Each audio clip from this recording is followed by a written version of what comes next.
वफाकी वजीर तवानाई खुर्रम दस्तगीर ने मुल्क में लोड शेडिंग की वजह ईंधन की अदम दस्तयाबी को करार दे दिया।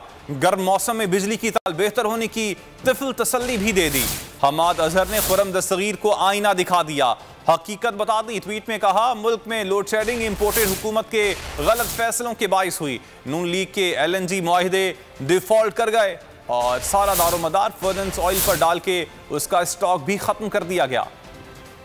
वफाकी वजीर तवानाई खुर्रम दस्तगीर ने मुल्क में लोड शेडिंग की वजह ईंधन की अदम दस्तयाबी को करार दे दिया। इस्लामाबाद में न्यूज कॉन्फ्रेंस में खुर्रम दस्तगीर ने कहा, ईंधन की अदम दस्तयाबी के बायस 5739 मेगावाट बिजली पैदा नहीं हो रही। वफाकी वजीर ने गर्म मौसम में बिजली की 2 से 3000 मेगावाट इजाफी तलब पैदा होने का रोना भी रोया।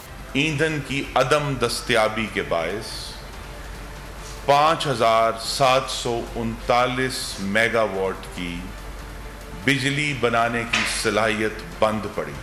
जो कुछ प्लांट्स हमारे थे वो उनकी गलत और नाअहल मैनेजमेंट की वजह से पिछली हुकूमत में 2156 मेगावाट्स टेक्निकल फॉल्ट की वजह से मुहैया नहीं है।